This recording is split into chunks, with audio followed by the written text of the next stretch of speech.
Hello and welcome. You're watching Business Today Television. This is Market Today. I am Sakshi Batra and with me is Shail Bhatnagar. Well, as of yesterday, we did see that the final hour of selling pressure erased all the intraday gains for the benchmark indices, and the Nifty finally fell about 170 points from the highs of the day and ended in the red. And this was the third straight weekly decline for this week again. Now, what is concerning is that there is absolutely no strength to defend any kind of bounce that we are seeing even on the intraday basis, just like how the case was in yesterday's trading session as well. Of course, today as we move forward, it will be the weekly expiry of the Nifty. A whole host of earnings are going to be keeping the markets on toes. But what is also going to be important to see is that while other days we had got positive handover from the global markets, including the Wall Street. Today, we don't even have that because the Wall Street also closed lower or in the overnight trading session. So one has to really see whether it is the earnings that are able to prop the markets higher in today's trading session. Warm welcome to all our viewers and good morning, Shail. Good morning, ladies and gentlemen. A very warm welcome on Business Today Television, on Market Today, your best show on how to understand the internals of the market on a long-term basis as also immediately. So Sakshi, as you very rightly say, Wall Street is also down, and now they are trying to understand the importance of the US 10-year yield. For a change, let's start with that graph only, and at 4.222%, US 10-year bond yield, ladies and gentlemen, is the highest since late July 2024. And that is the pain point that is reverberating across the market. It has started to impact Wall Street as well. You had a 400-point cut on the Dow Jones index. Let's get back to our own benchmark, which is the Nifty. Yesterday, it closed at 24,435. Today is the weekly expiry of the index, and in the last 5 trading sessions, all of them have ended in the red.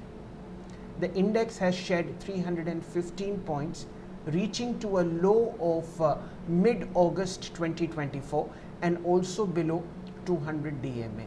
If you check the difference between the high of the day and the close, then you will see that all levels are getting negated.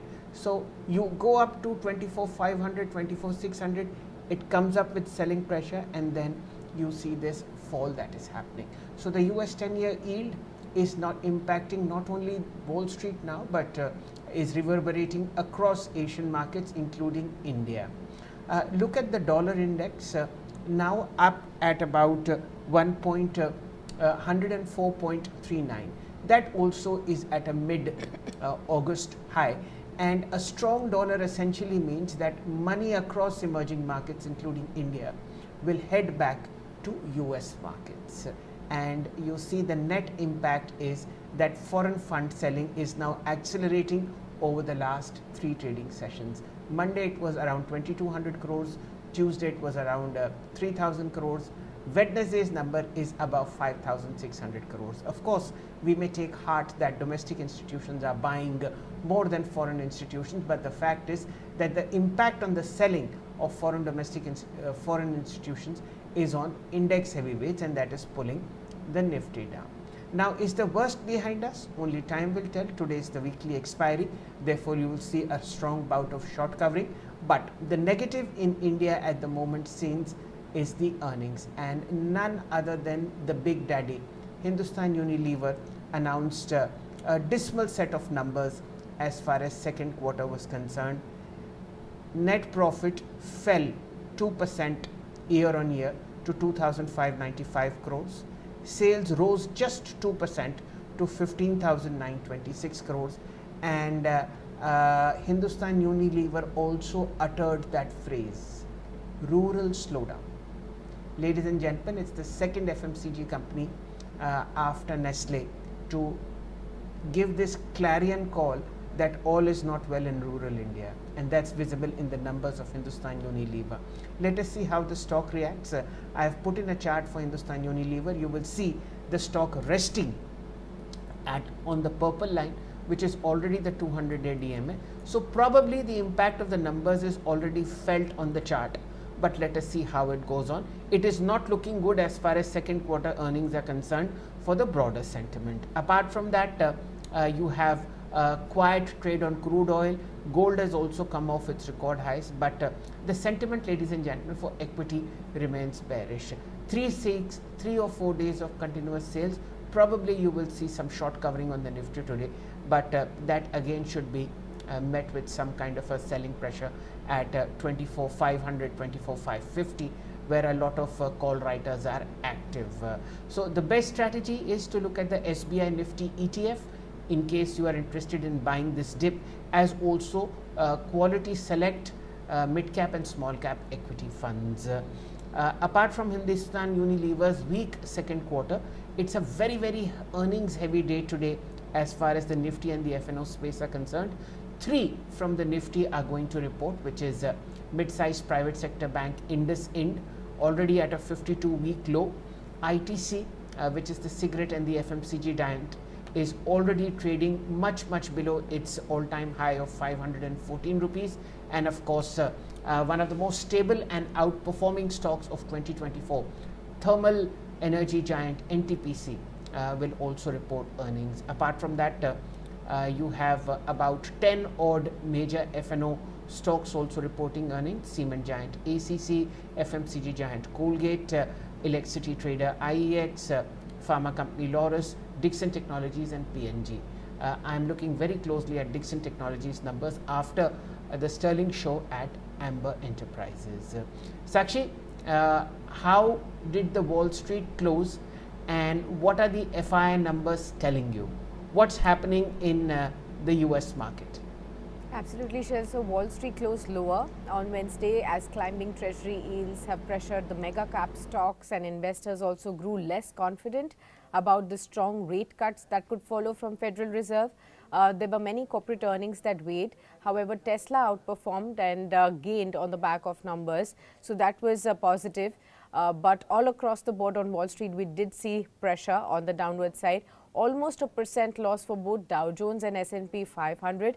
The Nasdaq felt more pinch, about 1.6% lower is what we did see. The Nasdaq closing in with almost a loss of about 296 odd points right there.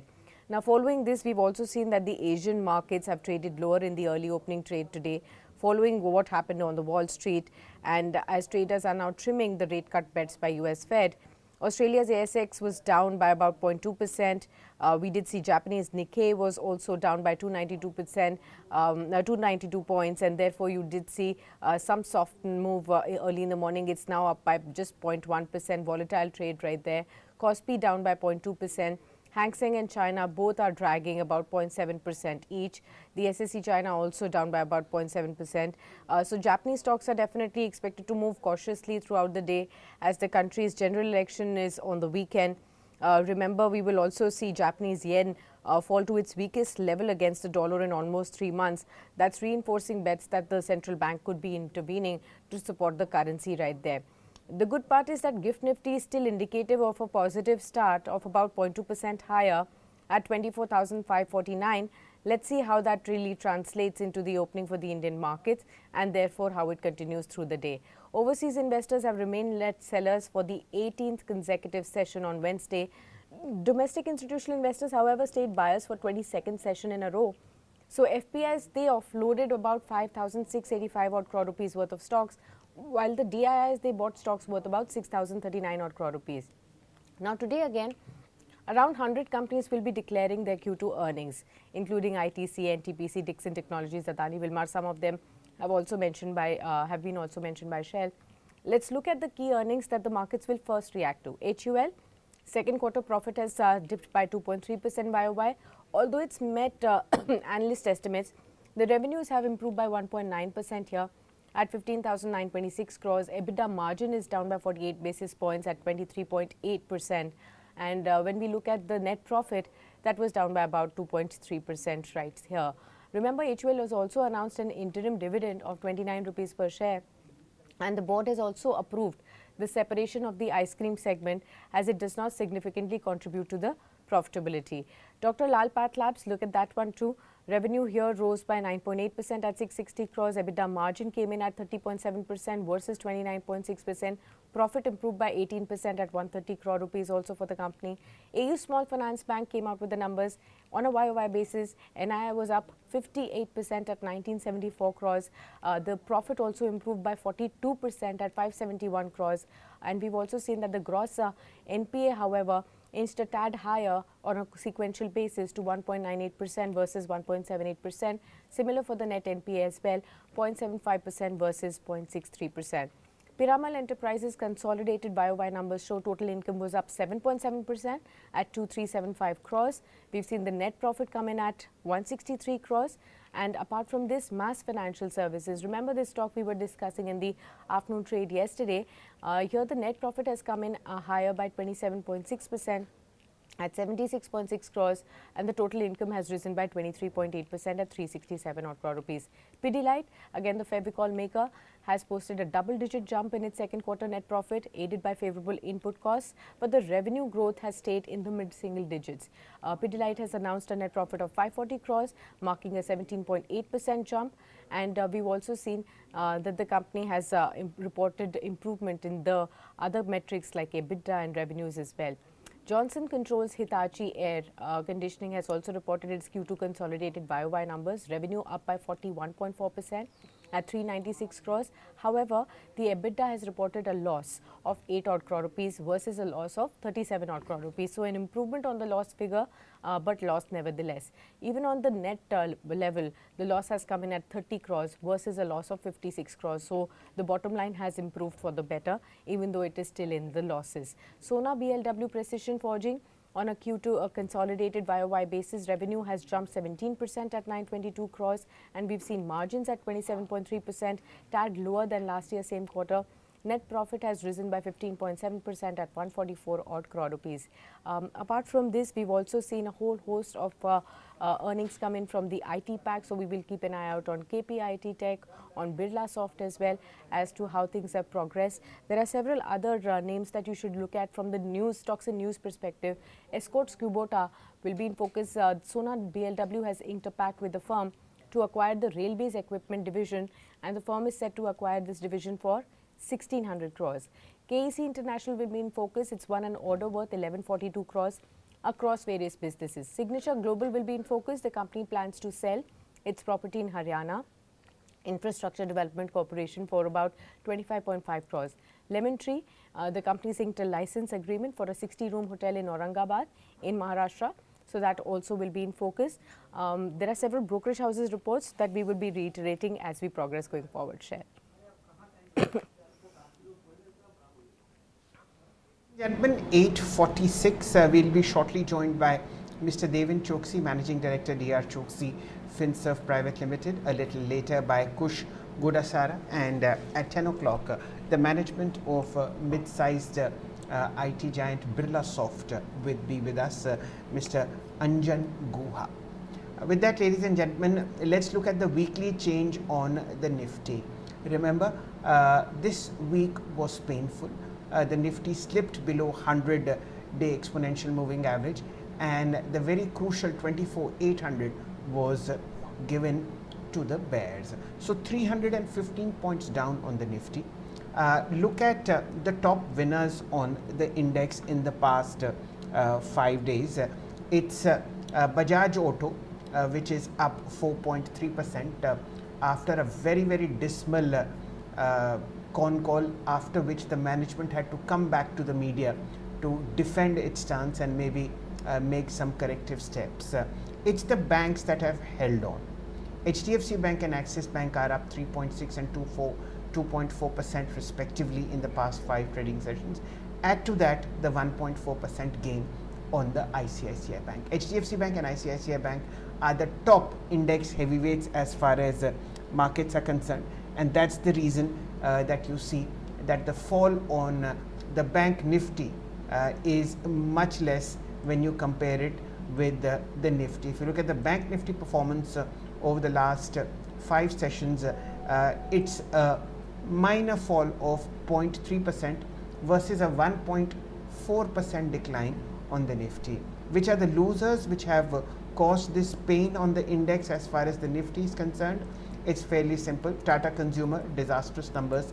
BPCL, falling prey to rising crude oil prices. M&M, Adani Enterprises, and IndusInd Bank. We'll keep an eye out on IndusInd Bank in particular, because a 5.6% fall is what the bank has suffered over the last 5 trading sessions. It is also going to report its quarterly performance today, and if you look at how the month has stacked up in October, ladies and gentlemen, there are just 3 winners on the Nifty. 47 are down, and these 3 winners are Tech Mahindra up 6.8%, HCL Tech up 3.5%, and Wipro up about 1%. Wipro is given a 1:1 bonus. HCL Tech's numbers were fantastic, and Tech Mahindra is of course the mid-cap IT giant which is doing very well in the markets. IndusInd Bank is down 13% so far as the weekly expiry is concerned. Sakshi. Right, we will be shortly joined by Mr. Deven Choksey, but let me quickly reiterate some of the brokerage houses reports that have come in on HUL. We have a JP Morgan report which has an overweight rating, and the target price has been slashed to 28.70. They believe the slowing urban areas have cast a shadow on the demand outlook. The pricing and market shares, however, have strengthened. Q2 revenue and EBITDA have come in higher, but they are below our estimates. There is a miss on the volume growth as well, so that's something on the back of which they have cut the target prices. Morgan Stanley has also come out with an underweight rating on HUL with a target price of 2110. They believe the headline volume growth has been weak at 3%, below our estimates owing to urban slowdown. Personal care and other categories have remained an overhang to the growth. The low single-digit price growth in Q3 is likely at the current levels of inflation in both tea and palm oil. Let's welcome Mr. Deven Choksey, the MD of DR Choksey Finserv Private Limited, now joining in. Warm welcome to you, Deven sir, and thank you so much for taking the time out. I wish you season's greetings for the upcoming Diwali to you, to your team members, and all your family members and loved ones as well. We hope this turns out to be a fantastic year going forward for everyone in your lives right there. Let's begin by understanding from you, the market sentiment and how are you reading it, and are you really worried about the kind of numbers coming in from FMCG giants like HUL, which are indicating to the consumption slowdown that they are witnessing in both urban as well as in the rural areas? Yeah. Good morning, Sakshi, and thank you very much for your greetings. I wish you all the same, and pray God for health, happiness, and lots of prosperity for each and every one of us.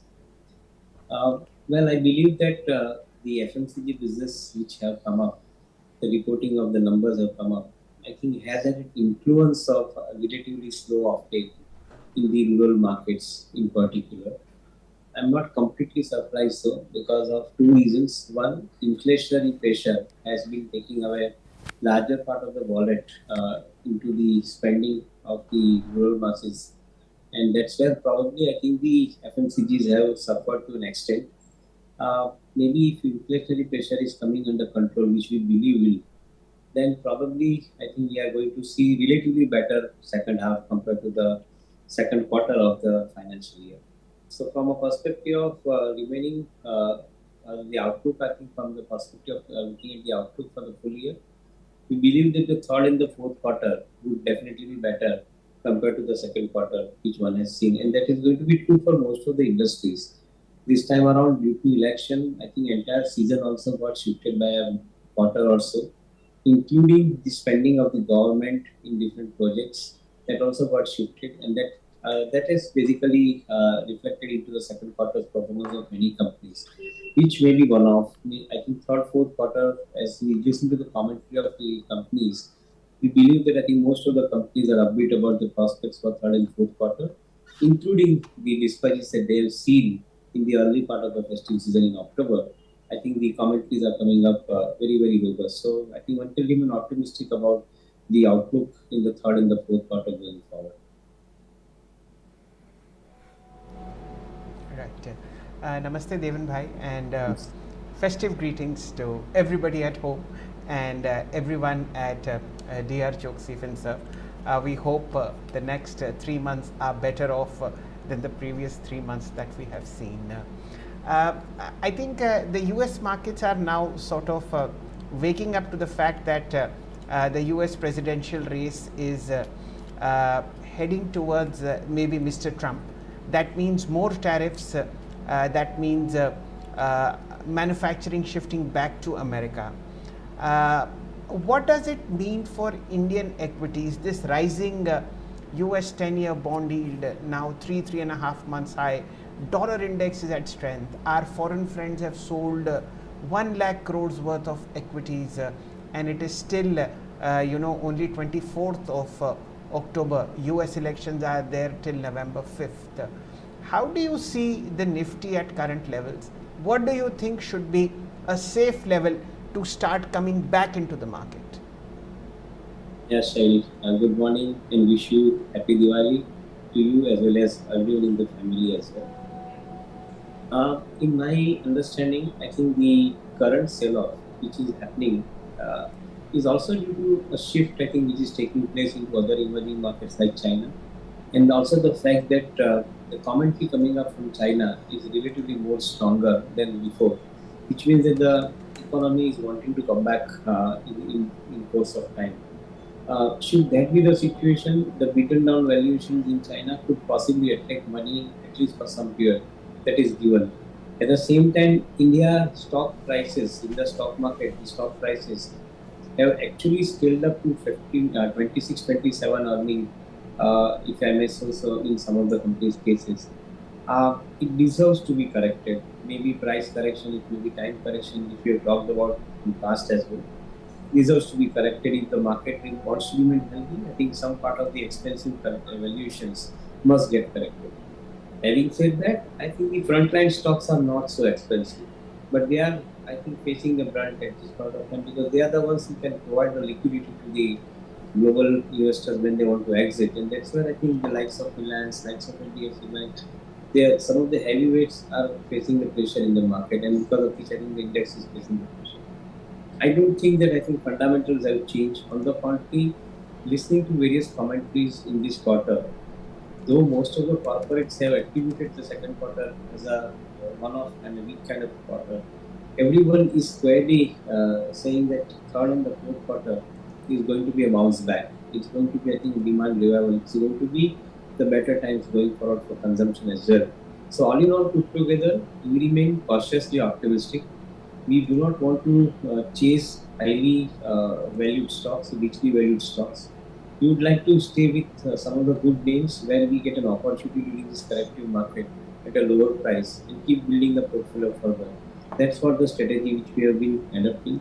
In last 6-9 months, I think practically our purchases have been very, very muted.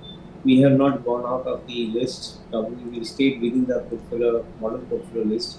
Within that only we accumulated the stocks. So I think now we get a chance to buy into the lower price. This is a good opportunity as I see it, I think, in the current market. This is what I wanted to really come to. I think we're looking at all of this downturn on the bright side as big sale that has actually taken place in the markets right ahead of the festive season. While people do, consumers are buying purchases outside, even in the stock markets, there could be opportunities like you pointed out. So in the last 3 weeks of a downturn, do you really see, have you added any stocks? Have you taken benefit of the volatility anywhere, bottom fished anywhere, any key sector or specific stocks that you could highlight, sir? So with a full disclosure, I would like to say that few companies which we have kept, I think, focusing on and gradually started adding into the portfolio with the fall in the price. The few of them includes the companies like Tata Technology, companies like Bajaj Finance, companies like Bajaj Housing Finance, even GeoFay Finance. We like this kind of companies and their business models, and that's where probably we do not mind buying them when the market is giving an opportunity at lower levels. Do agree that I think these stocks are unlikely to perform immediately in the near term because of the overall pressure in the marketplace. But we believe that that's a time when you get some of these companies to accumulate in your portfolio in a gradual manner. So that's what I think we've been doing. I believe that I think this is the time, probably this 2 3 months, 6 months time, in which I think if you get good kind of stocks in your portfolio, you should not be refraining from adding them into the portfolio at a lower price and build your portfolio. It may take 3 to 6 months to get return out of it, but I think when it does, it will probably give you the smarter one at the end of that particular period. So we have that confidence in the business model of these companies. That's why we buy some of these companies in the portfolio. Right. Deven bhai, please explain to our viewers as to why when you have an equal amount of buying by domestic institutions, 1 lakh crores sold by foreign institutional investors and about 96,000 crores purchased by domestic investors, then why do we have such sharp cuts on the index and deeper cuts on stocks like Cochin Shipyard, down 50%. Many others have lost anywhere between 30-35% of their market capitalization. Why is it happening that despite DII buying of an equal measure, the markets are reacting so adversely? I think a very fair question, Shail, and I think let me make an attempt to give an answer to this subject. On one side, the FI list of people includes significantly large amount of traders who basically trade the market in and out whenever I think they get the opportunities. Today, the situation is that they are exiting the market from trade position largely because of the fact which we talked about earlier. They want to shift money to the other market, and that is where probably I think they are trading out India market. Now, having said that, why would they put pressure on some of the large cap stocks? Why would they exit I think large cap stocks like Reliance? Largely because of the fact that I think if they don't sell them, they will not be getting a chance to exit the market because our markets don't offer them opportunity enough in the other stocks. Like you mentioned the name of Cochin Shipyard. Now, for example, I think those who bought this particular company at a higher levels, if they wanted to exit, I think a large chunk of its position, this stock will not give you easy that exit. That part of the exit I think will happen only at 40-50% discount to the to the high price. For a company like Reliance, it may be I think a 10% discount. They may be able to generate large part of the cash flows by exiting the position. So yes, I think the larger the size of the portfolio, larger would be the requirement I think to generate the funds I think when they want to exit, and that's where I think the victimization happens with some of the large companies. Unfortunately, I think when the market rallies, I think these large companies would show up in the index, and unfortunately, when they go down, it also reflects in the index. When the market index goes down, I think nobody likes it. That's a reality. So that's where probably I think we are putting too much of weight on the fall in the index, etc. But as I explained earlier, I think it is a time when you look at individually the merits of the company, the businesses, and because the valuation wise they are cheap, I think that should be a case for adding some of them into your portfolio as we discussed. Okay. Right. The pre-open is upon us, ladies and gentlemen. It's a deep, deep cash. Now down just 192 points, but earlier in the morning it was just down 300 points on the Nifty alone. It's improving, and thank God for that. Let's look at Hindustan Unilever to begin with. Down 14 rupees at 26.45, just 0.5% lower. Remember, the stock itself has corrected very, very sharply ahead of the earnings and now at 200 DMA. Let us hope that the pain is not as much. Okay, what is in pain? TCS 70 rupees lower, now below 4,000, 39.96. ICICI Bank down 40 rupees lower, 12.11. Kotak Bank worse off, 31 rupees, 34 rupees lower, 17.33. Tata Motors slipping deeper below 900, now 870. Reliance 2 percentage points lower. This is really, really painful, 26.25. HDFC Bank is now being used by sophisticated traders to show to you that all is well on the Nifty. Now up 35 paisa, nothing much to talk about. Bajaj Finance in the green, Finserv in the green. ITC is the earnings boy for today, 3 rupees 35 higher, 483.90, and Axis Bank 8 rupees higher. It's a bad start, ladies and gentlemen. Let us see what else. Let's do some good news. NLC India 3% higher, 251. 36 361 wealth, 0.83% higher, 1016. It's just not looking good. Two news-based counters, Pidilite, you have 1.9% higher, 3163. Sona Comstar, the winner of Escort's railway division, is now trading 663, 2.3% higher. It's a cut that is getting worse and worse, Deven bhai. In this kind of a market, would you suggest a quality SIP in a good equity diversified mutual fund, or should just people take leave, go for a holiday, and then maybe come back after November 5th? Well, I think there is no harm in taking a break and probably come back at a price at which I think you are more comfortable buying into the equity. But I always believe that I think there is always an opportunity in any given market. If the stock prices are falling for some of the quality names, as we discussed earlier, it's an opportunity. Now, how much can it further fall? It's a workout that I think one needs to do at every stage. In my understanding, I think we have probably started getting attractive valuations, though they are not cheap. So unless you find, I think, some very deep buying proposition, I think at a cheaper valuation, you are not going to buy in a hurry. That is also given understanding. Price corrections are happening sharp because our markets are moving in a fast forward manner. So price corrections are happening very sharp. It's a time correction which should be capitalized while adding these stocks in your portfolio. That is how I think we operate this market. Uh, Individual stocks, one can probably talk about where exactly the opportunities are lying, but our approach is we are staying with quality. We are refrained from, I think, participating in non-quality and buying those narratives on which market used to go up in the past. We refrain from buying into them. So today, I think it is paying off because we are buying some of the quality names, accumulating them in the portfolio, wait for 2 years to earn return out of them. That is how the approach is followed at this point of time by us.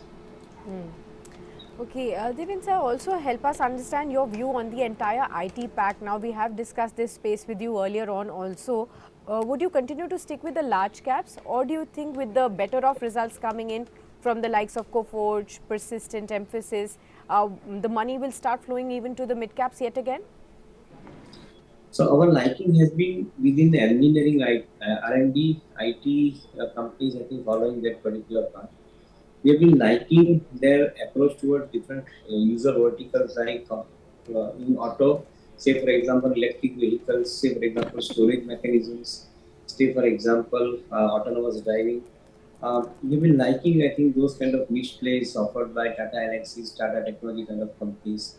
We've been liking the foray into the aviations, I think, by some of these companies where probably they are the niche players offering a complete bouquet of services starting from designing to the end delivery and selling.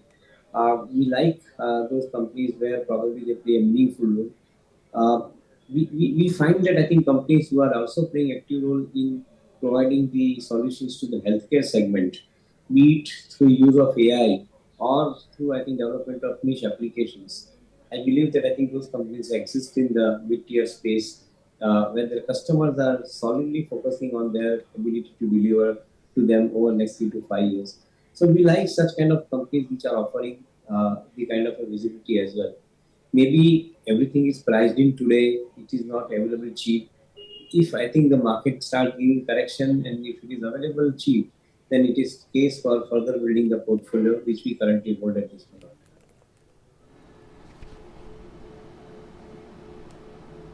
Okay.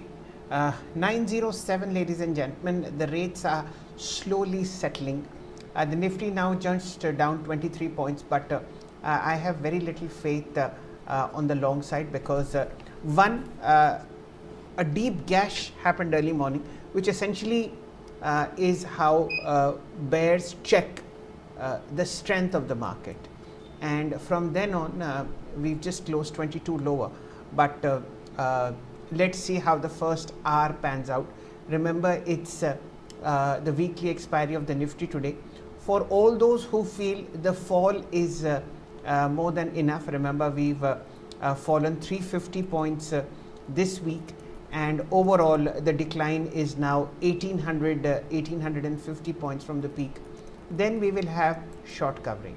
But for those who feel that levers results point out to further pain in the market, they will roll over their short positions and you might just see a deeper gash on the Nifty. Deven bhai, one very quick view on Coforge and Persistent. Both these mid-cap IT companies came out with a stunning set of numbers, perhaps vindicating their very lofty valuations. At 7,300 on 7,500 on Coforge and 5,700 on Persistent. Would you be chasing this growth or would you be fearful? Everything is priced in Shail. I think both these companies are coming with a good set of numbers. They are putting a good commentary also at the same time, and hopeful of delivering higher numbers on the growth side in the subsequent quarters. But to me, I think everything seems to be priced into this particular price. And unless we see a sector rotation, stock trading kind of activity happening in these counters, it's not very easy to buy them into the portfolio at the current levels. Maybe I think good fundamentals, but when they are available at a corrected valuation, it's a better approach. Deven sir, also will draw your attention to the new age internet stocks. There is focus coming back onto stocks like Paytm, for instance. Citi has upgraded the stock, raised the target prices to 900 now, and they believe regulatory risks are largely behind. So there is a positive sentiment. We did see a 7% surge even yesterday on Paytm stock. On the other hand, Zomato has been in the thick of action. Earnings have been positive. We've also seen fundraise of 8,500 odd crore rupees right ahead of Swiggy IPO coming in. So the space is again coming back into action. Between Paytm and Zomato, which one do you think will outperform now? Zomato has, of course, been the winner thus far in this year. Should one stick with Zomato or look at Paytm's outperformance? Well, I think as far as Paytm is concerned, I am still not in a position to find out how sustainable their revenue model is going to be. They are currently repairing the balance sheet, they are selling off the assets, making gains, cutting down the losses, and in return report some profit. But against which everything is priced in and the valuations are not cheap at all. So I don't have the clarity on the visibility on the business model of Paytm per se. So I would refrain from putting my views on the subject beyond a point. So we study this subject very, very closely, but still we don't get the confidence with the clarity on the business model.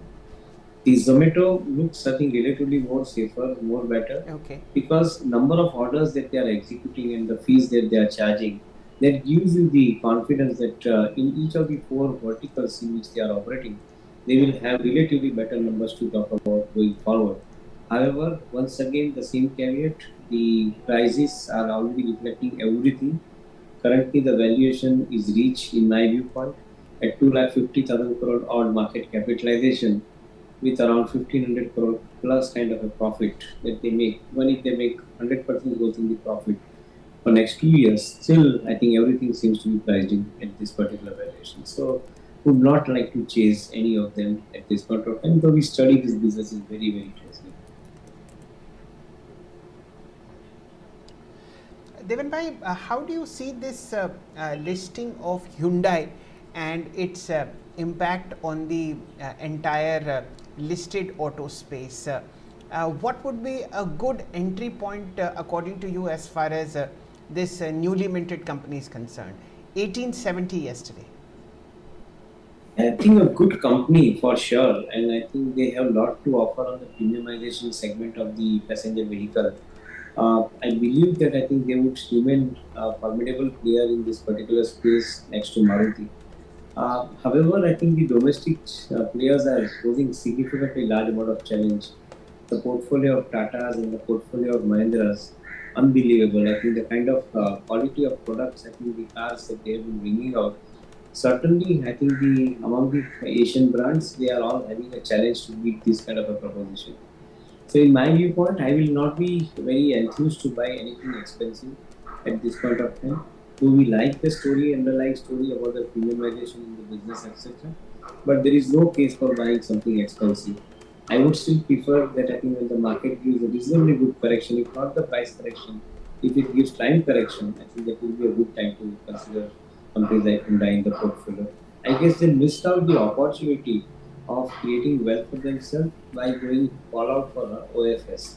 Or could be they have taken money for some amount of money for growth, and part of it I think could have been taken under OFS. It could have left I think this company in a much stronger situation as far as the marketplace is concerned. But that's history now. I think that is a wish that I would probably carry otherwise.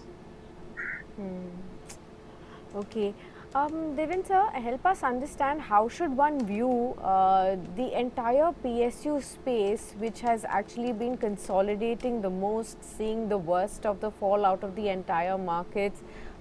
These were the spots that everybody's portfolios were shining brightest in the first half of this year, and they are now becoming the reason why most of the portfolios have turned red. What is it that the average retail investor must be doing, which was gung-ho on the entire PSU space, defense, railways, PSU banks? These were the shining spots, and they are now turning, those weakest spots in the portfolios now. So let me share, I think, what I have discussed with my team of analysts in this particular subject, and probably it may give some more detail into the subject. We always believe that the PSUs are great businesses. However, they are linked to the growth in the economy. If your nominal GDP growth is 12%, and if these PSUs, because of the government spending higher amount of money on infrastructure-led activities in the economy, these PSUs, some of them definitely for sure, including in defense and railways, they would probably grow at a rate of around 20% or so, which is premium to the economic growth, which is fair proposition. Now, if you are growing at 20% rate of growth at a higher level, I don't know whether it will sustain beyond 3 years. At least 3 years visibility I have. If it sustains beyond 3 years, nothing likely. But should it grow at 20%, and if you are getting this particular stock at around 25-30p, then you are comfortable giving that premium. But today you are getting these stocks at 40 and 80p's. So I think I'm not comfortable buying them into the portfolio. So it's a question of I think when you get the opportunity to buy at a corrected valuation. And as I was going to point that I think the price correction happens faster, the time correction takes time. I think, and within that time, suppose whenever you get an opportunity, you should be considering them adding into the portfolio. Great businesses, but buy at valuation. That would be a simple mantra that I put forward before my analysts. Ladies and gentlemen, the markets are upon us. A 30-point uptick on the Nifty. The Bank Nifty is showing strength, 0.5% higher, 51,475. It starts a fresh weekly expiry today. IT index is in mild downtick, nothing to be worried about. Yesterday there was a blowout there. The Nifty 500 opening 28 points higher. Let's look at Hindustan Unilever first. It's taken out the 200-day DMA on its way down, 66 rupees lower, 25.90. The market's truly punishing it for a very, very tepid set of numbers, now down 2.7%. Let's look at the index heavyweights now. HDFC Bank is 1% higher. This is very good. 1753. What is ICICI Bank doing? In the green, although just 2 rupees 20 higher. That's positive. Reliance is flat, a rupee higher, 26.78. As long as it is not in the red, this is also positive. Pain on Hindustan Unilever is increasing, gentlemen. 3.2% lower, now at 25.69. What else is in pain? Hindalco, 4.5% lower, 683. You have Birlasoft, a slowdown in both Q on Q and year on year profit is impacting adversely. 5% lower, 571, and this is on heavy volumes. What else is in the green on the index heavyweight? Now the Nifty, ladies and gentlemen, has flattened out. Axis Bank, 3 rupees 60 lower in the green. ITC, 2 rupees lower ahead of earnings. Let's look at the pullers and draggers. This will be really interesting. It's lever that is pulling the Nifty lower. 19 points in the negative because of lever, 10 points in the negative because of Hindalco. It's HDFC Bank which is holding up 1.2% higher now, contributing 20 points. a very quick look into the broader market. So far, 1066 stocks are in the green versus 1000 in the red. This is not looking good. This will get worse. Sakshi and I tracked 19 indices for you. For the moment, let's just say 15 are in the green, led by the Nifty Bank, but gains are so minuscule that it's not to be talked about. The Nifty Metals Index, the Midcap 100 Index, the Nifty Auto Index, and the Nifty 500 Index are the top losers. I believe Kush is with us. Kush, any view that you would have on Hindustan Unilever at this point of time?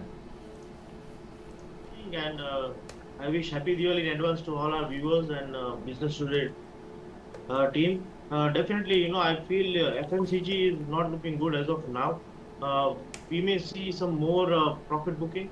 HUL has just taken support at 200 average, which is at 2540. So definitely maybe a small bounce back, but I don't think so. We are going long at current levels. So any bounce back on HUL would be an opportunity to exit for short-term traders. While investors can start buying on HUL below 2500. Okay, got it. Let's quickly look at some of the other points that are actually can be highlighted right now. AU Small Finance Bank results impact. The stock is up by about 3.2%. Sona BLW is the stock to watch. 7% higher after inking the deal with Escorts Kubota to acquire its railways equipment division. Escorts Kubota is down by 4.5%. Trent is the top mover, about 1% higher. That's the initial trade that's panning out. Some buying is emerging in the pharma pack. In fact, the pharma index itself is 0.25% higher. Piramal Pharma is about 3.5% higher on the back of results that have come in. Then we have, Aster DM Healthcare needs a watch. It's almost 10% higher in trade. Kush, can you look at the charts of Aster DM? Tell us what's behind this push?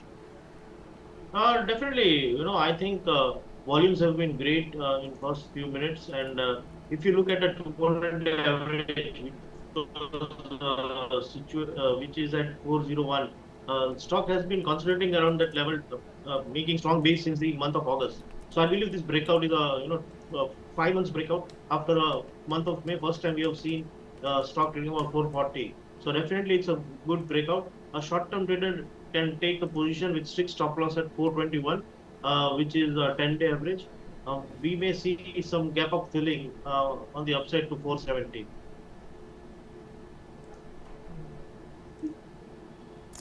Okay. Right. So that's as far as 921, ladies and gentlemen. Nifty is now in the red. 24,412 for you. And the pain is because of Reliance, because of Hindustan Unilever. Hindalco has down 6%. This is a bit worrisome. I can't find a reason why metal stocks and particularly Hindalco would be down so badly. It's just broken 50 and 100-day exponential moving average in just one move.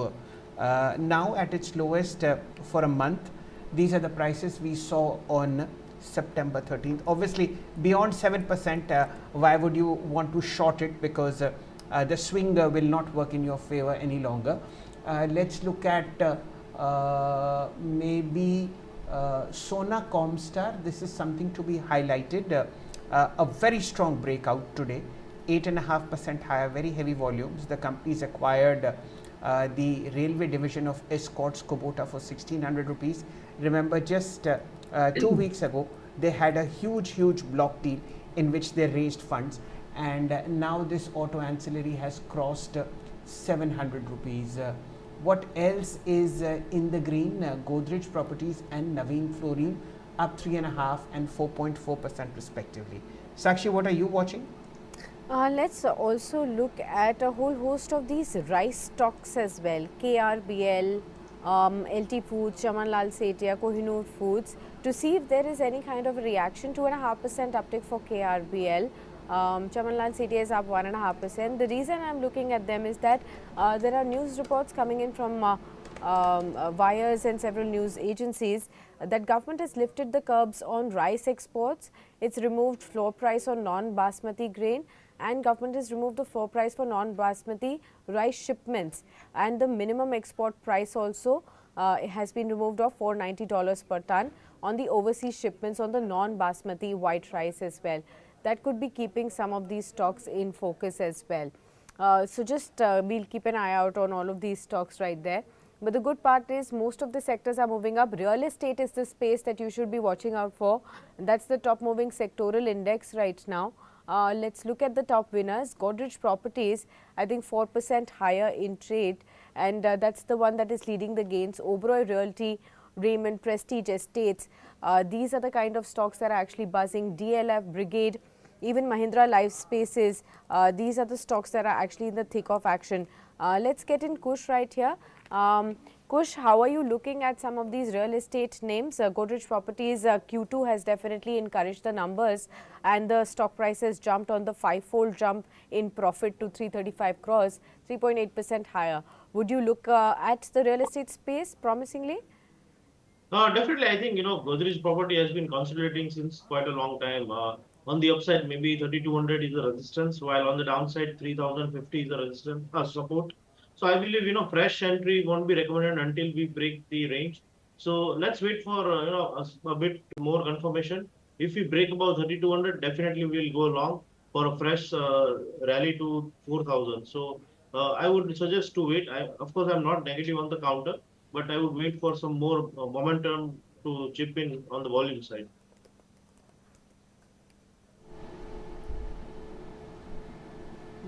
925, ladies and gentlemen, the Nifty is now in negative territory, 7 points lower, 24,426. What are the other pain points that are visible in the market? Let me just mark them. The advanced decline ratio has improved for bulls. That's good. 1300 shares in the green, 870 in the red. Let's look at the small cap index, now 0.5% higher. That's very, very good. 18,372. Remember, this is the second day of gains. Out of 100, 71 shares are in the green. The mid-cap index is also in the green, and out of 100 shares, 66 are trading in positive territory. That's a big plus. What's moving ahead? There's a blowout on Coforge. Second consecutive day of gains after earnings. 7703, 1.9% higher. We are now at 24th of October, so there's no point looking at options on this one. So we'll just go with either futures or cash. Kush, what are the charts of Coforge telling you? Definitely, Coforge charts are looking strong because after yesterday's rally, I think the momentum is still strong.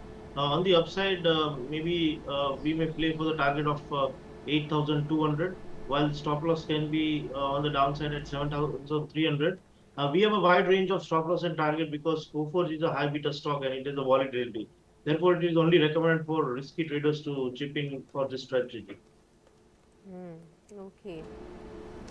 Well, we are also looking at all these other IT firms like Birlasoft, down in trade after earnings. KPIT Tech also falling, both down by about 6-7% odd. Yesterday, a large part of the sentiment was driven by the mid-cap IT names like Coforge and Persistent Systems. These stocks were up about 12 odd percent. But it's an opposite today with KPIT Tech and Birlasoft. That's now, dragging the sentiment for the entire IT pack. Kush, do you think a large part has to also do with the segments that they cater to, which are continuing to be in downtrend, especially for KPIT Tech, which caters to the auto space as a wide, and there too slowdown concerns are at the top? Yes, definitely. And if you look at KPI's chart, 200 average also has been breached. I mean, it is moving away from the other IT team, IT stocks. So it's not performing with his team. So definitely there is something to do with the clients. So 1610 was 200 average, and today we have opened below that level, and we are sustaining below that level. So definitely an avoid on KPI. Okay. So that's as far as KPIT is concerned and the decline in the IT space. But it's the pharma space from the defensive pack that's actually taking the front row today, Kush. Almost a half odd percent higher in trade for the pharma space. Cipla, Sun Pharma, they are in thick action among the top movers on the Nifty today. And several others are also pulling up. Syngene, after its earnings, is pulling up as well. Largely in line with the sentiments and expectations is what it posted. Ajanta Pharma, Torrent Pharma, Natco, Alchem Labs, some of these diagnostic chains are also pulling up in trade. Within the pharma pack, do you find that investors should be looking at opportunities? Definitely, even traders, because I believe traders are shifting from high beta stocks to defensive sectors. So generally, pharma acts as a defensive sector, while other sector like NBFCs and banking are in a downtrend. So definitely, I believe pharma would give a short covering rally. Sun Pharma is on my radar. I think Sun Pharma has a good base around 1840, and it has bounced back from the same level. So with the stop loss of 1835, Sun Pharma is a short-term buy. On the upside, 1890, above which we may see 1960. So Sun Pharma is a buy for a short term.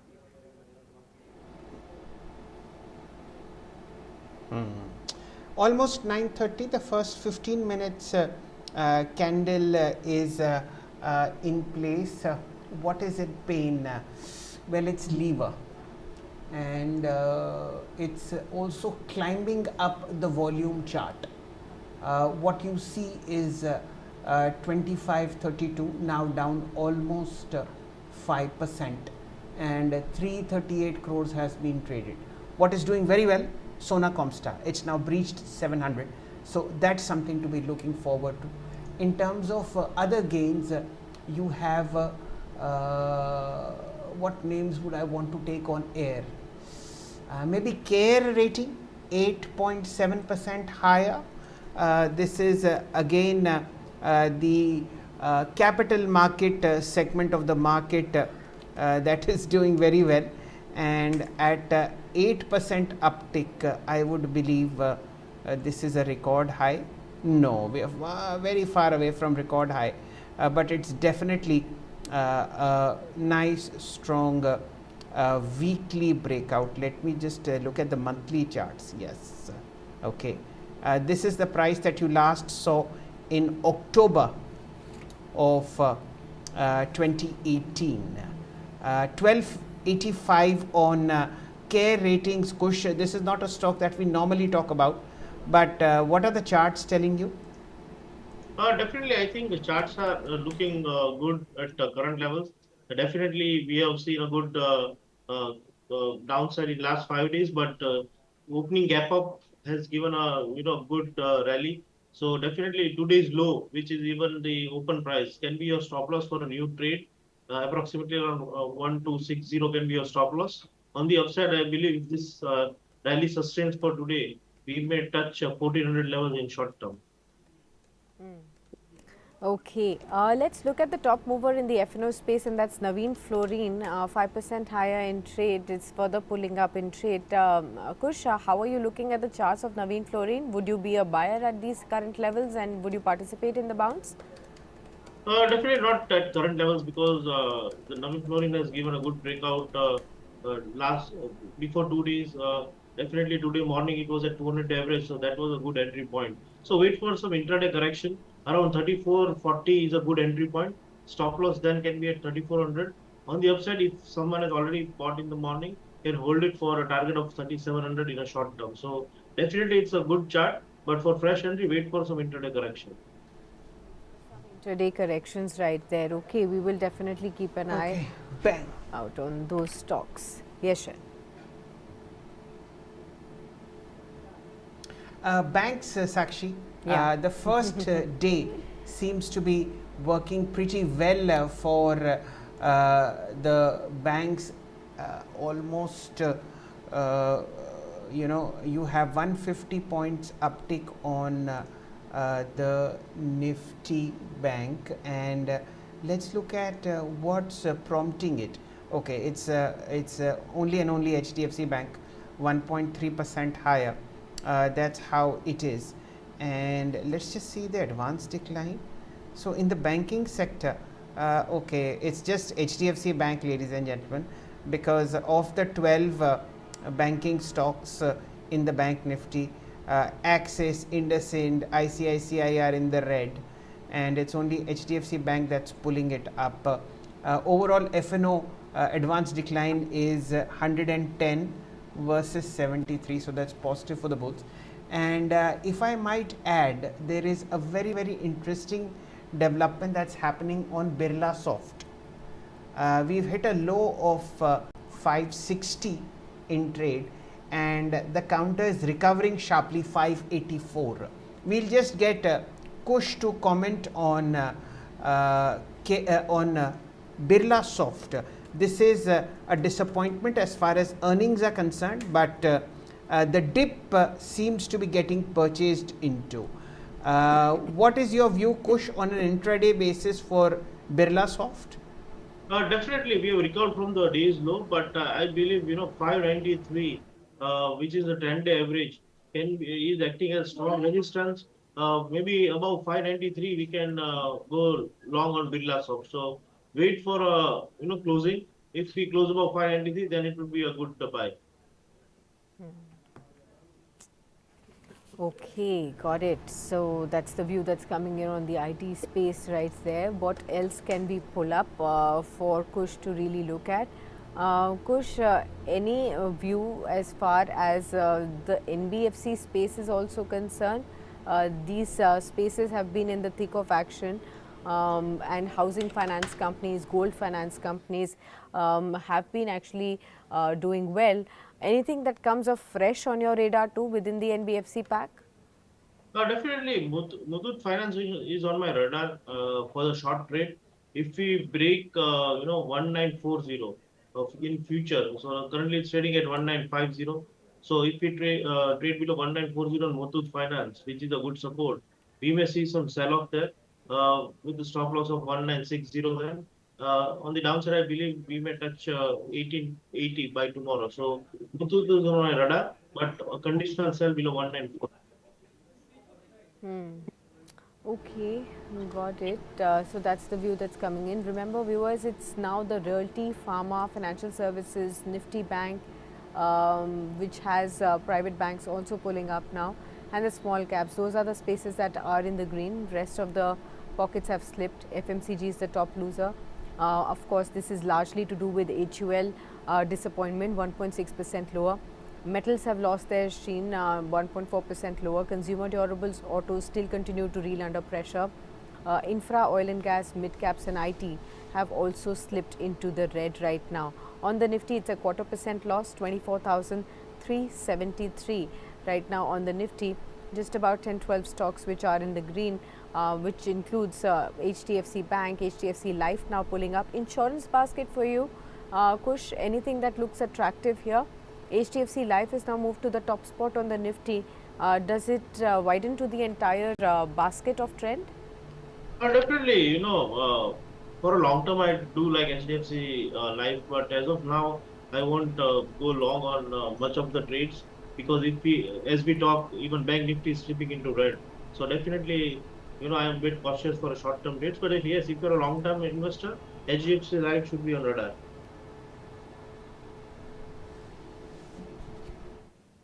Okay, I think it's safe not to do any buying unless you're buying puts. What's in pain because of Hindustan Unilever? Look at how chart structures on Britannia and on Nestle are getting worse and worse. Nestle at the moment is down 1.56%, 2290, and Britannia has also slipped 1.2%, 5681.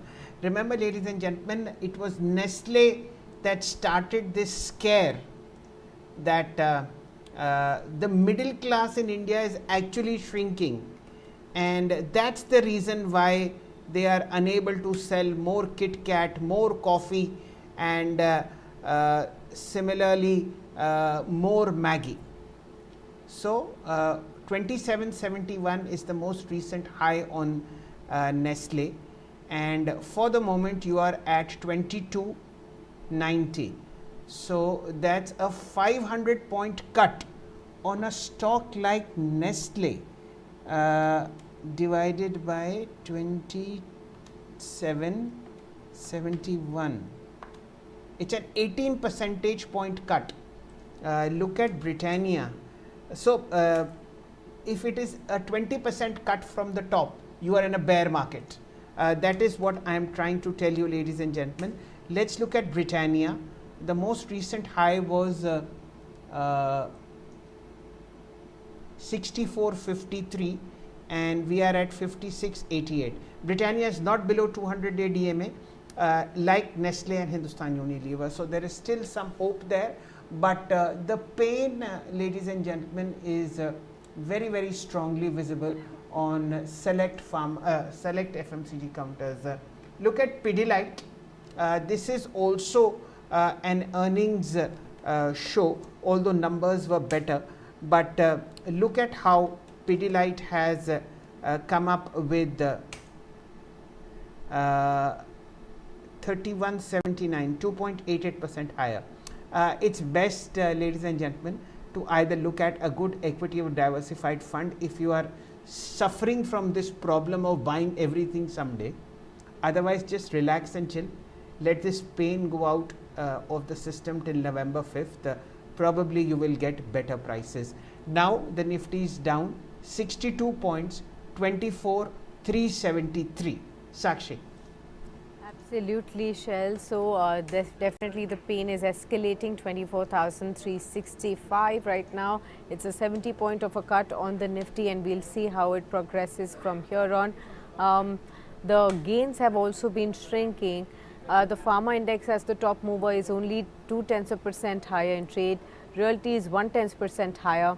It's a flattish trade on the Nifty Bank. Absolutely, it could be any moment that the entire space falls flat and also slips into the red right now. India VIX is at 14.7, about half odd percent higher in trade on the Nifty. We've already seen a 115 point of a fall from the day's high. That's almost half odd percent from the day's high. So we are quickly dwindling from those highs of the day as well. The Nifty Bank has also seen a 0.4% cut from the day's high. That's almost a 230 point of a fall from the day's high as well for the Nifty Bank. So that's how the picture is quickly turning as we inch closer to the first half an hour of trade that's underway. But let's still try to find some of the pockets that you could be looking at in case you are still on the buying zone. AU Small Finance Bank in the F&O space for you, Kush. Earnings were good. Stock has reacted positively. Does it warrant attention? Definitely, stock has been on about 200 average since the morning. So definitely 650 is a good support. But I believe on the upside we have resistance of 690. So I think stock should consider between 650 to 690. So as a trading perspective, I don't think stock would be showing any momentum until it is out of this range. So keep this on your watch list. Sell below 650, buy above 690. Okay, but the markets, they are not showing any signs of any reversal. So 0.4% of a cut now, 24,345. It's almost down now 90 odd points on the markets. Very few pockets that are still holding up. Pharma, Realty, some of the heavyweight banks, HDFC Bank, HCL Tech, HDFC Life, Tata Motors, Sun Pharma, Cipla. These are the only pockets that are up as far as the top 5 movers are concerned on the Nifty. In the PSU pack, Oil India is up 2%, NHPC 1.2%, Coal India, REC, PFC, they are showing some signs. Is it still a no-go zone, Kush, the PSU space with respect to these power majors which have been erstwhile favorites? Yes, definitely. If you look at the CNX PSE index, it is exactly at 200-day average since yesterday. So if you break, 10,150 on this index, all PSEs are still looking weak. So definitely, I would still avoid PSU for today. Maybe next week we can review and start buying for long term, but at least for short term, avoid trading in PSU.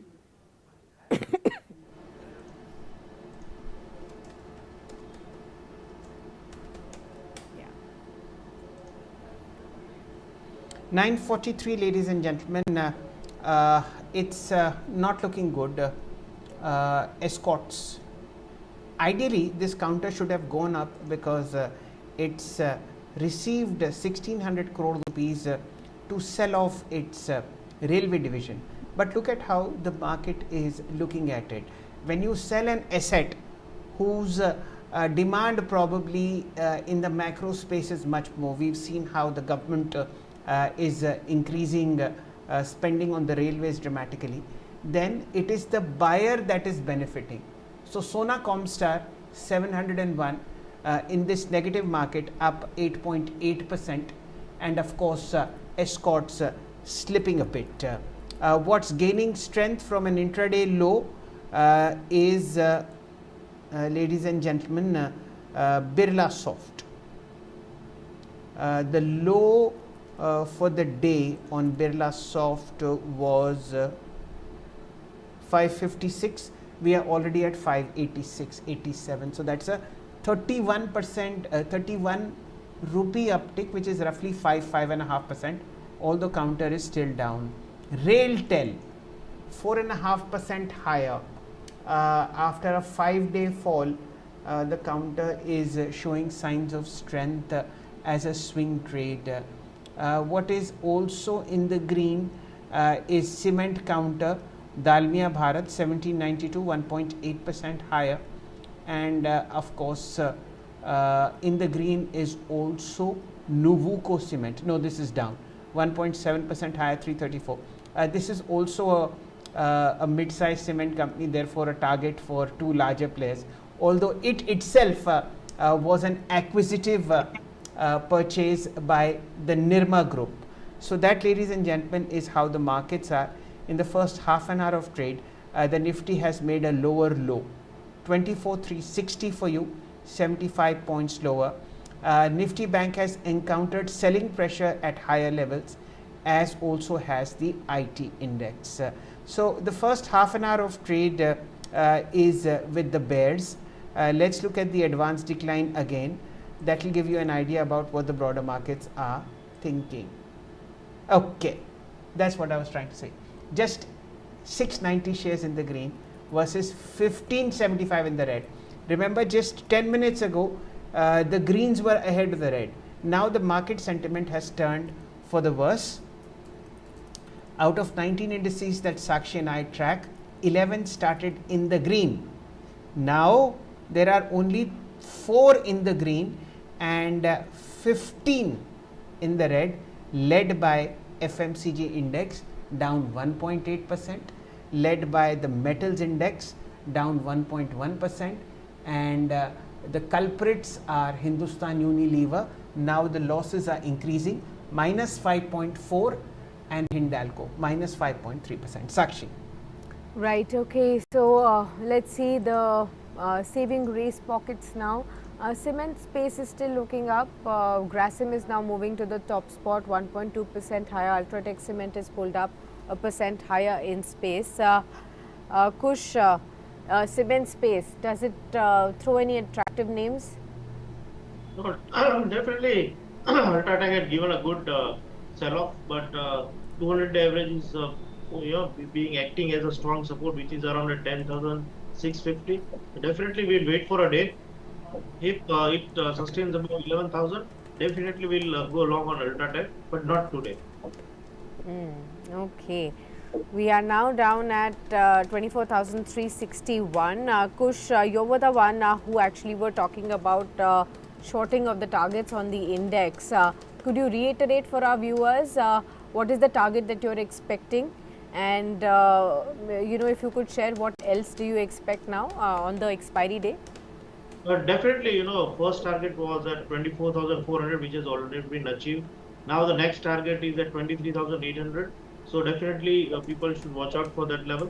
Maybe we'll see some intraday or intra-week bounce backs, but still it looks sell on rise. I believe Bank Nifty would weaken more from current levels. So if you are a trader and you want to take a fresh trade on a short side, look out for Bank Nifty below 51,000 on spot levels. Bank Nifty will have a free fall to 50,000.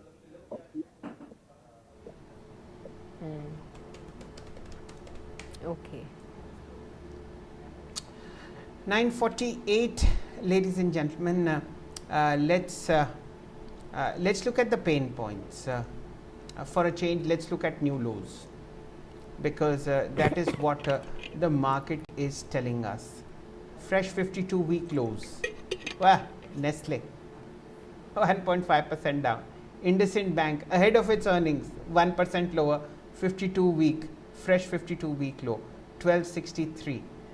You have Birla Corporation from the cement space, mid-cap cement space, down 0.5%. This is something to be looked at. Are there any all-time highs? Well, there's just one, and surprise, surprise, it's Coforge, which we've been discussing for a while. Are there any volume gainers with good traction? We've discussed both Aster DM and Sona Comstar.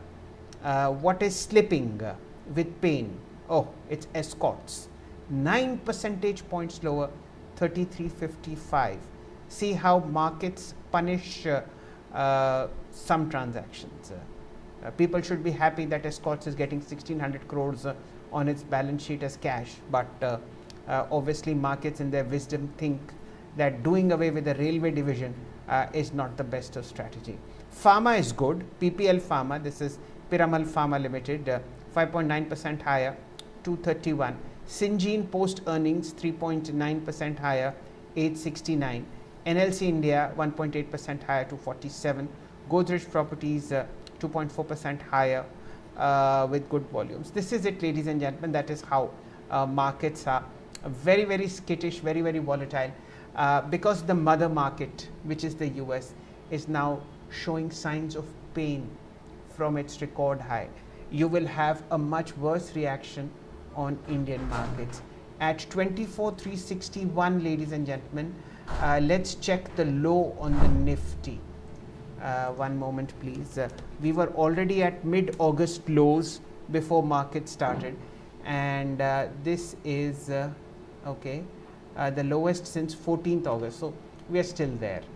Let's see how it goes. But Nifty is now starting life below 100-day moving average, and the last time that happened was for 1 day on 4th of June, which was the election result day. And okay, very briefly, between October 2020 23 to about 4 or 5 days, and that is when the 200-day DMA also was tested at 18,814. 200-day DMA at the moment is still at 23,500. Let's hope we don't touch that, but this is how markets are. Sakshi, what are you watching? It's cement all the way, be it large caps, be it mid caps. All of these stocks are actually pulling up. We did discuss Grasim Ultratech. Now Shree Cement, Dalmia Bharat are in thick action. Remember, we touched base upon Saurashtra Cement the other day. That's up 9% in trade too. So the cement space is back in action. It's been in the lull for the last 2 or 3 months. Again, it's showing some bounce, even though in a weaker setup right there. Apart from this, several other stocks that are pulling up within the broader markets. I could mark EPAC Durable, that's been in thick trade for a long time now, almost 2-3 weeks odd or so. Another 5% higher in trade for this one. I was mentioning about the rice stocks, and Kohinoor Foods has now pulled up 7% higher in trade on the back of benefit that could be coming in from the curbs that have been removed by the government on that front. That's another one that's been moving up. Then apart from this, we already have mentioned Aster DM Healthcare. Care ratings have been mentioned by Shell. Sona BLW we've discussed a lot.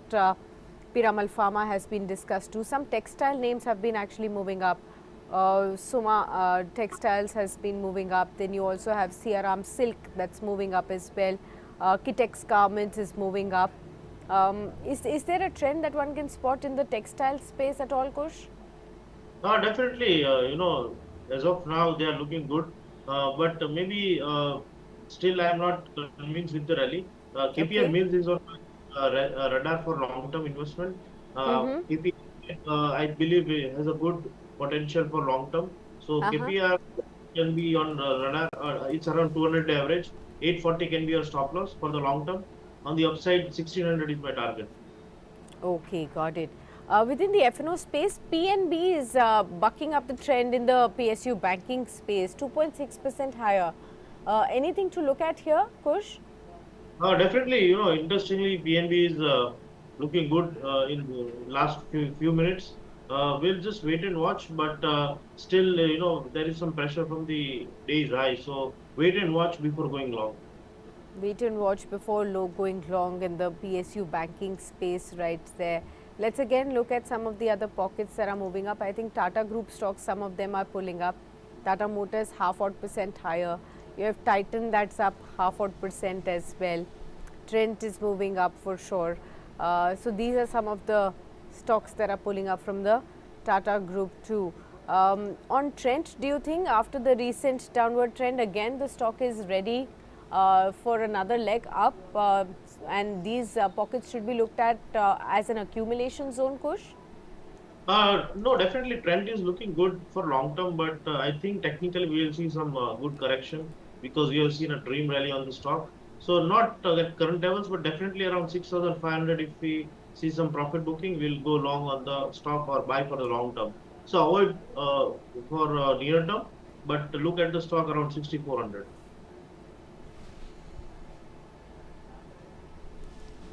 954, ladies and gentlemen. What's slipping is the broader markets, but individual stories of excellence are coming up. Remember, Bajaj Finance came up with a very strong show, and despite the negativity around us, Bajaj Finance is for the second day in a row post earnings in the green. So you have a blowout that happened yesterday, a very strong show. This is a swing trade in the making. Yesterday, the counter rose 5% almost. Today, it's up another 1%. Kush, what are the chances that you will see Bajaj Finance above 200-day DMA? It's corrected very sharply, and now an upswing underway. Definitely, today is the second day that we are trading about 200 average. So maybe a short covering is expected because we have seen a good fall from 7,600 almost to downside 6,800 in just 2 weeks. So if you're a swing trader, you can go along with the strict tight stop loss at 7,075. On the upside, we may see 7,250 in a short covering move. Okay, got it. So that's the view that's coming in, right, Kush? What we will do is we will thank you on that note for being with us through the trading session and helping us to navigate through some of the buying opportunities even in this downward market, as well as sharing with us your thoughts on the index level. We'll have you back very soon, and yes, season's greetings from the entire team of Business Today Television to you and to your loved ones. Thank you so much. All right, and time now that we will look at the markets, and we will soon now welcome our earnings special guest as well, Shail. Yeah, we have Mr. Guha, MD and CEO of Birlasoft Limited. This is a mid-cap IT company, and the numbers on the top line are fantastic, but it's the profit after tax where you've seen a slip not only quarter on quarter but also year on year. Namaste, Mr. Guha. A very warm welcome to you, sir. Festive greetings as far as the Indian business is concerned. How do you see this challenging environment for Birlasoft amongst the few mid-cap IT companies where quarterly profit has slipped both year on year and quarter on quarter? So, Sailesh, first of all, thank you for having me on your show. I really appreciate it. And season's greetings to you and Sakshi as well. So look, I mean, we've had a challenging quarter in terms of profitability, and this is the second quarter in a row that we have had some challenges in profitability. That is predominantly because our on-site revenues have gone up. We won some consolidation deals, which is pretty competitive, and in those deals we faced some pricing pressures. As Sailesh, I'm sure you're aware that in consolidation deals, what happens is you have to first start delivering to the client on site, and then you can move the work offshore. So it is really a little bit of time that we will take to kind of get the margins back on track. The good news, however, is the growth is back. So our Q2, we've delivered good, strong growth. So the growth is back for us.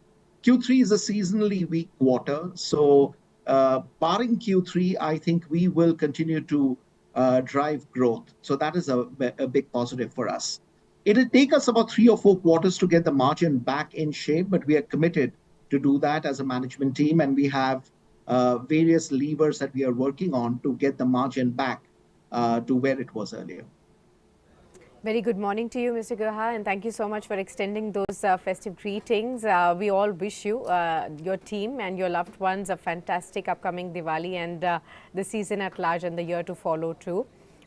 Yes, you've highlighted correctly on the factors that have supported the top line, but at the same time that the challenges that still persist.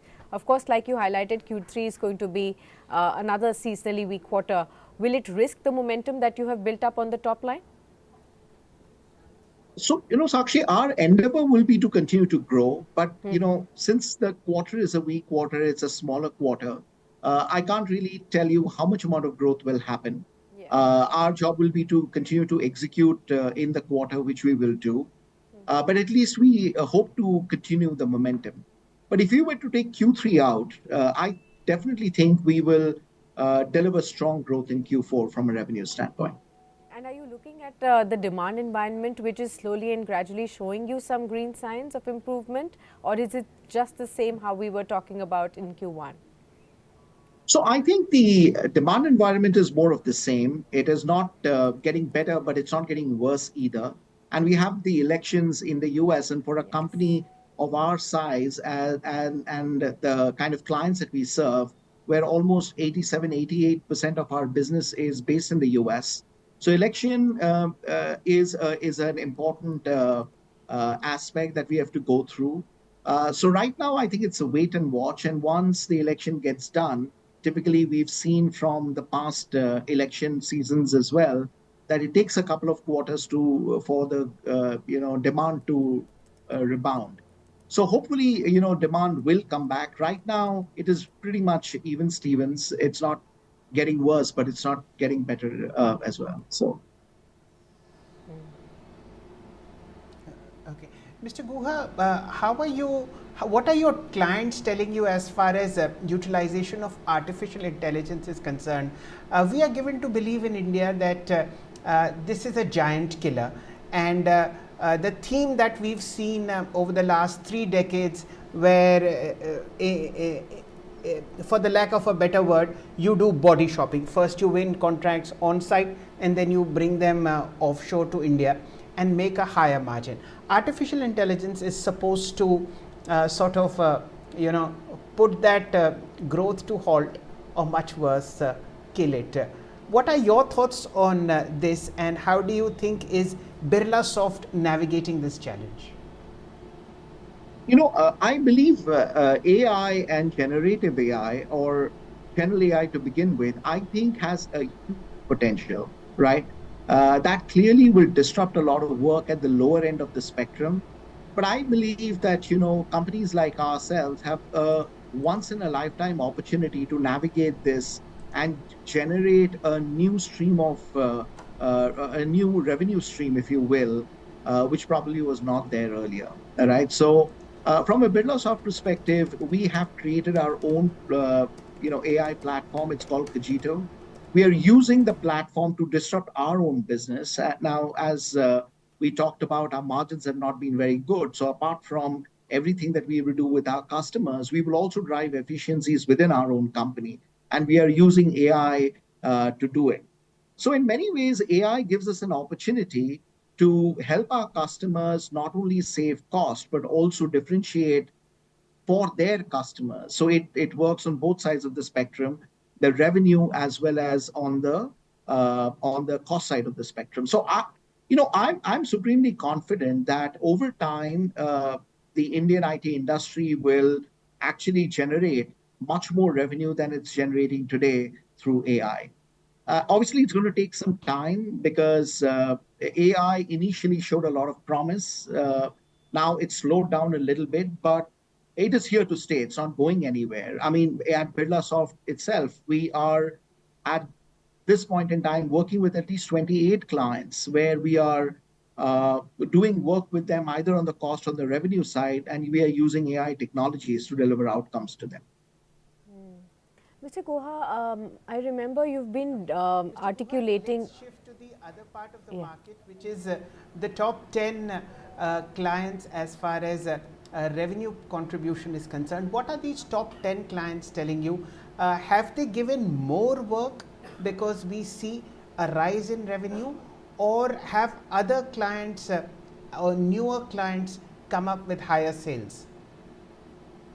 Yeah, so that's a great question. You know, in our scheme of things, if you look at our top 5, top 10, and top 20 clients have actually grown ahead of company average. So that's a testament of the fact that we are investing in our clients. Our account mining is really working. But at the same time, we are also cutting our tail significantly, right? So, which is why you see our top clients doing more with us.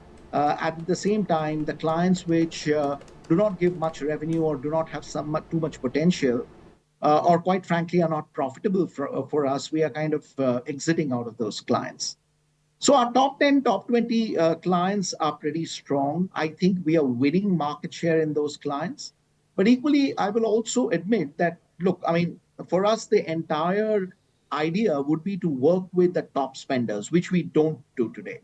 So at Birlasoft, we have a big team to go and see if we can work with the top banks, the top manufacturing companies. Today, we have marquee names and marquee clients that we work with.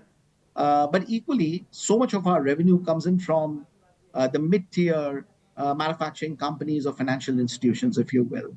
So we are pivoting on both sides of the spectrum. One is we are trying to better our real estate, and equally, we are trying to see how we can become relevant for our existing clients. Mr. Guha, you've articulated before as well, your intention to continue to grow even inorganically. How are you looking at the opportunities that present themselves to you at this current stage? Have you closed in on any acquisitions of any assets, any key sectors that are on your top radar? By when do we hear from you on that front, sir? So acquisition is obviously a key part of our strategy, and that will continue to be a key part of the strategy. Today, we don't have an asset on the table, but we are looking at all possibilities. So as and when an asset comes in, we will definitely look at it. We are generating very strong cash flows. So if you look at our cash flow statement, it is growing every quarter. We are very pleased with that. So at any point in time when an asset comes in that we think is the right fit for us from a culture perspective and a capability perspective, we'll definitely do it. Okay. Mr. Guha, who do you think will be better for the Indian IT industry? Kamala Harris taking over from Mr. Biden, or Mr. Trump making a comeback? So, it's hard for us to say because from a policy perspective, I think whichever party wins, I think it is going to be positive for us. Quite frankly, because end of the day, we are, from the Indian IT industry perspective, we are delivering a lot of value to our clients, whether it's in the US or anywhere else in the world. So, we are delivering value to our clients. We are giving back to the communities. We are generating enough jobs in the various markets. So I think irrespective of whichever leader comes in, whether in the US or anywhere else in the world, I think it is only going to be positive for the tech industry. Okay, Mr. Guha, could you help us understand a little bit on the deal win momentum? You did say that you did have positive deals this quarter as well. Going forward, what is the kind of momentum and deal wins that you expect for the rest of the fiscal year? And of course, when we talk about the new fiscal year too. Yeah. So on the deal wins, quite frankly, we are a little disappointed because, if you look at our first half year, we've only signed about $300 million worth of deals. So clearly Q3 will be better than Q1 and Q2. And we hope that, Q3 and Q4, we are able to sign many more deals. Our pipeline is strong. We've not lost any deals, but a lot of these deal signings have got pushed to the future quarters. But one good news, I mean, a silver lining in this not so great quarter when it came to deal signings is the fact that 50% of our deals are net new, so which is a big positive. So I think overall, while the deal momentum was not very strong, I'm reasonably confident with our pipeline and the fact that some of our renewals happen in Q3 and Q4. You will see our Q3 and Q4 being much better in terms of deal signings than it was in Q1 and Q2. Mr. Guha, if you look at the Indian mid-cap IT universe, I think you are reaping a lot of goodwill that you've earned in previous lives. Some of the most fantastic stock performances are coming from this sector at a time when all sorts of problems are being seen in your large cap rivals like Infosys, TCS, to some extent Wipro. What is the mid cap IT sector doing better than the large cap rivals, which you can pinpoint for our viewers? So look, I mean, I can't really comment on industry in general. I can only tell you at Birlasoft what we are doing, right? At Birlasoft, there are 3 or 4 things that we want to do. And again, let me also admit that we are not there yet. We have a lot more to do. So one is we need to serve our clients more effectively. We need to continue to invest in our large accounts and grow our large accounts, which we are doing.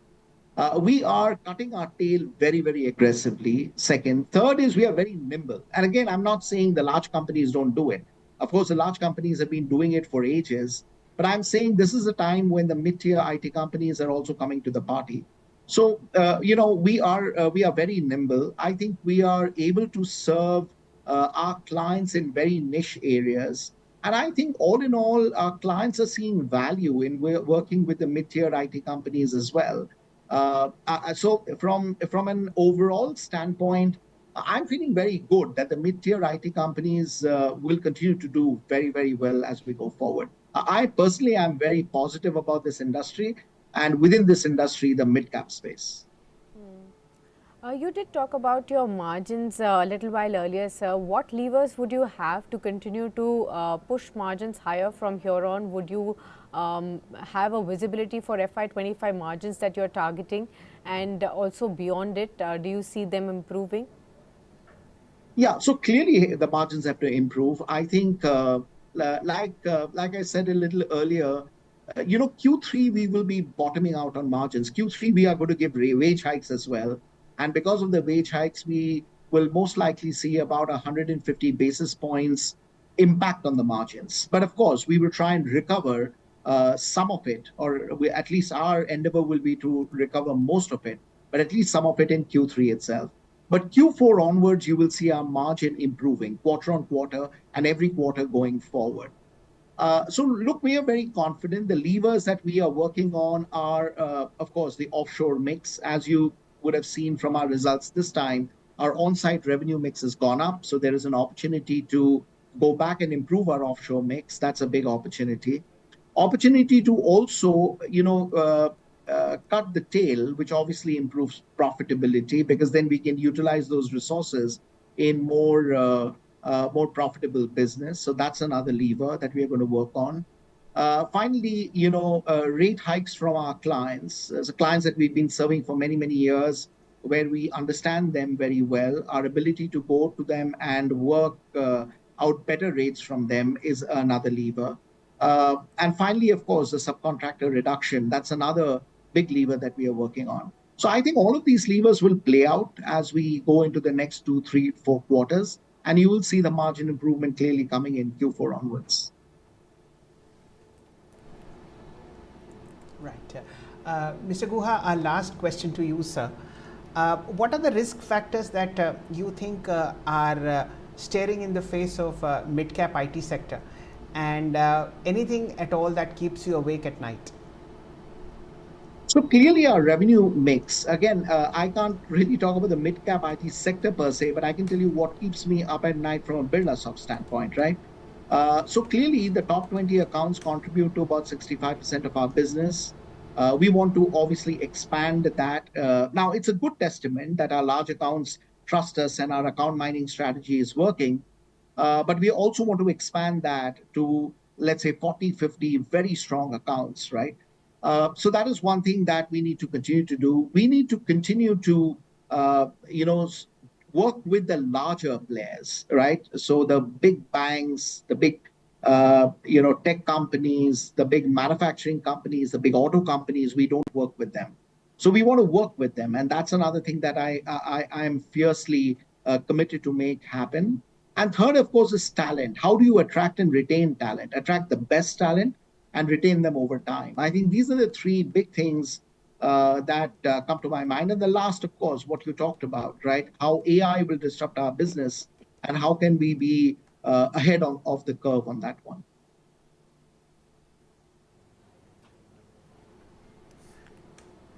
Right. Okay.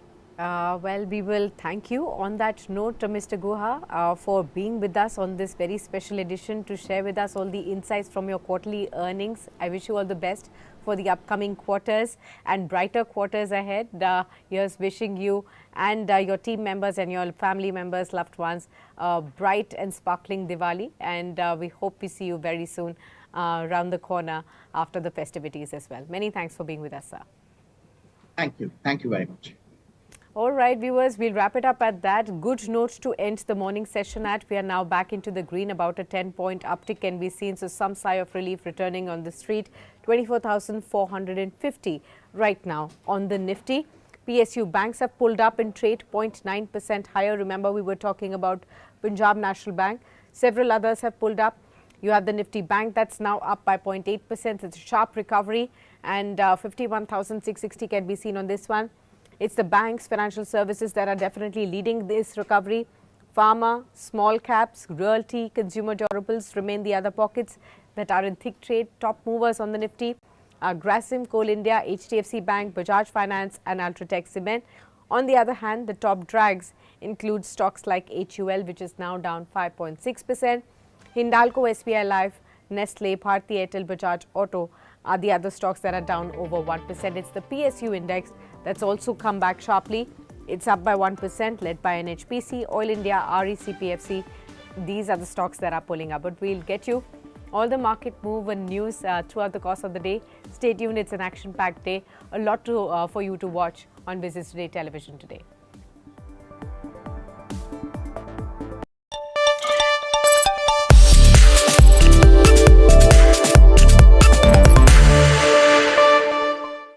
Your view on Zomato after this stunning set of numbers and after this fundraise that is in place. What are the charts telling you?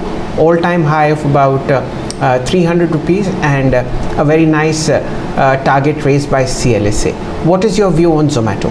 So looking at daily price chart, Zomato is trading into the rising channel, and looking at the number and the overall news, we are definitely expecting some good upside also from current market price. Looking at current market price, we are seeing that steep resistance somewhere around 270, 275. If today prices sustain about 270 level, then there are very good chances its all-time high, which is somewhere around 300, can be taken out in a day or two. So overall, price chart looks very strong. But we will provide you conditional buy above 270 level only. If 270 broken out, then you can go long for the target price of 300 plus, and we will like to keep a stop loss if